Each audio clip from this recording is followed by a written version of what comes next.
Hi everyone, my name's Angela Hart. For the last year, I've been working on my thesis project, which examines the ramifications political film adaptations have on viewing audiences. In order to conduct my analysis, I used the film Recount as my case study. Recount aired in 2008 on HBO and depicted the 2000 election, Bush versus Gore.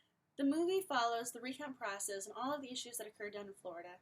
In order to closely examine the film, I conducted a content analysis. I made note of how often characters were on screen, the implications of their dialogue, and a lot more. While Recount is an adaptation of an event, it is considered a docu-drama due to the nature of the film. Recount's directing style is quite unique. Jay Roach utilized a variety of camera movements, keeping the shots at eye level. The viewer and the characters are on the same level, implying that they are both equal.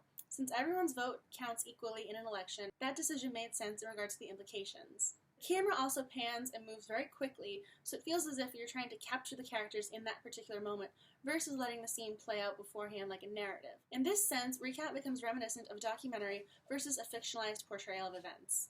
A film that attempts to convey the reality of actual people, places, and events, and focuses on the facts instead of a fictionalized account of the subject. Recount gives the impression at times that it does have a documentary feel to it.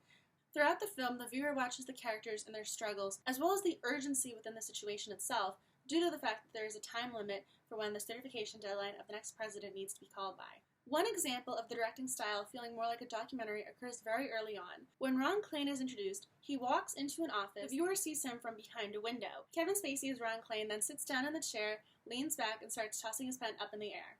The viewer looks into this scene as an outsider, whereas most films want viewers to feel as though they're a part of the scene itself, making them become emotionally invested in a different manner. In this sense, you're supposed to be watching their struggles, not necessarily taking part in them yourself. Roach was extraordinarily clever in including real-life news footage in the film. By having the CNN logo or using ABC election night footage, the film has not only a timely quality, making the viewer feel as if they're watching news as it's occurring, but it gives the film a source of legitimacy. CNN and ABC are very respected news outlets. By having their logos in the film, it provides a similar authenticity and a similar respect within the viewer.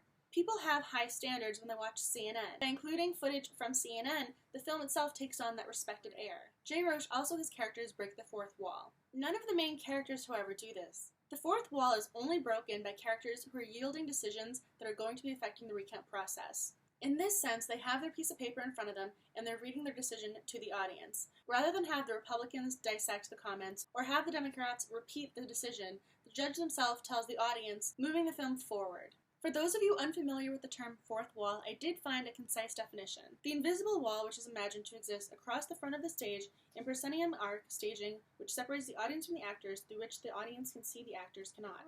It refers to the imaginary wall between viewers and actors. In most instances, actors will never break the fourth wall, talking only to the other characters in the scene with them. When the fourth wall is broken, the characters are trying to convey information specifically for the audience's benefit. If a character breaks the fourth wall and talks directly to the audience, whatever they are currently saying is important for the audience to understand. They're taking a moment to ensure that the knowledge is conveyed in the proper manner. If you have any questions on my analysis pertaining to Jay Roach's directing style with Recount, please comment down below or contact me directly. I would love to talk to you more about this in the future. I really enjoyed Recount, not just as an academic, but as a viewer. So if this is something you're interested in, please let me know.